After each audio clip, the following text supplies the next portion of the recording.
Pas forcément. Prenons par exemple les cas, vous ne vous sentez pas bien, Oui. ou soit vous êtes occupé, Oui. mais vous voulez présenter une émission qui doit peut-être passer à la télé. Vous allez tout simplement écrire. Vous écrivez, il y a des intelligences artificielles, bon, je n'ai même pas catégorisé, parce qu'on en a des 4 catégories, j'espère. On a des intelligences artificielles qu'on dit des intelligences artificielles conversationnelles, genre ChatGPT, qui peut comprendre le langage humain et... Qui est en train de détruire, hein?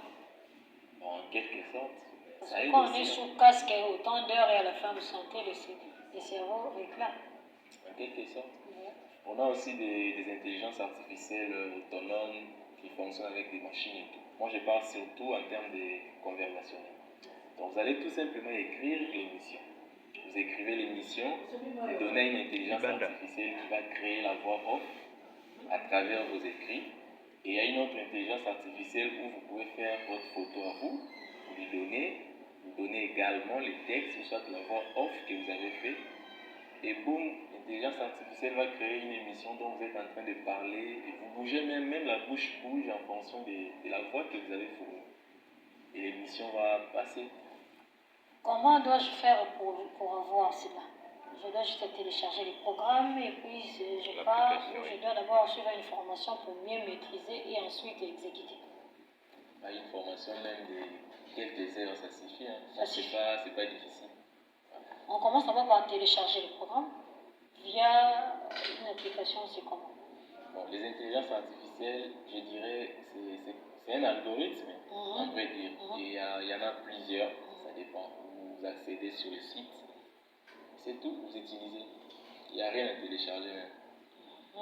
Sauf qu'il y a des applications comme ChatGPT sur le téléphone, que j'aime même ici, je peux te poser des questions, il me répond avec la voix. En fait, si on peut le faire, d'accord. Là, moi, je vais, parce que apparemment, quand je vois ces bébés-là qui sont en train de courir, de rentrer. La connexion, elle est bonne. Bon, oh là là, j'ose penser, oui, mais là, vous devez avoir, on effectue avec le téléphone, Oui, c'est bon? Téléphone. Ah oui, c'est bon, faites-le nous. On va juste écouter. On va s'écouter, là, c'est bon. Bienvenue, accordez-nous le temps en faute de ma caprice technique. Ouais, je suis une femme. Quand je dis ma caprice, comprenez-moi. Ah, là, c'est... Maintenant, on va comprendre. Hein. Là, maintenant, si possible, prenez-nous. Oui, parce que là... Ça va parler, hein. Ah oui, ça va parler, c'est pas grave. Ouais, c'est l'ambiance de l'émission. Oui, de la voix. Maintenant, vous dites quoi? Là, oui, on vous voit. Viens voir, prenez. Voilà, c'est ça. Ne bougez pas. Merci. Mise au point terminée. Merci. Là, c'est bon.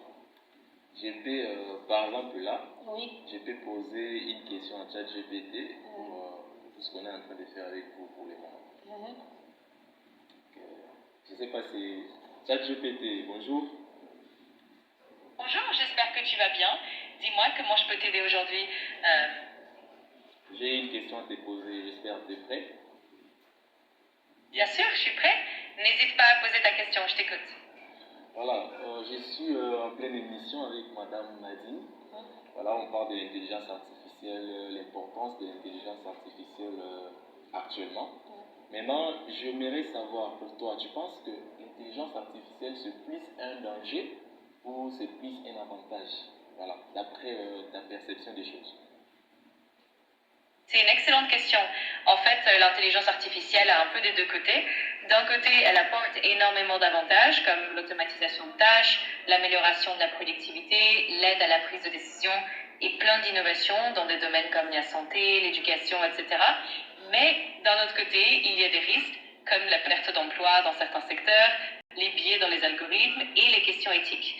Donc, tout dépend de la façon dont on la développe et dont on l'utilise. D'accord, merci beaucoup. Donc là, je me dis en termes de recherche, je suis servi. Donc, en moins de quelques minutes, ce que je pourrais faire dans 25 minutes, que nous puissions parler de l'intelligence artificielle, dans moins d'une minute, moins d'une minute, vous avez tout. Maintenant, là, quand vous avez votre voix off, maintenant, si vous voulez mettre ma petite photo en train de parler, ça, c'est aussi un autre programme. Oui, c'est aussi une autre intelligence artificielle. Vous allez fournir la photo, la voix et vous demandez. Il y a un prompt souvent, j'ai dit prompt.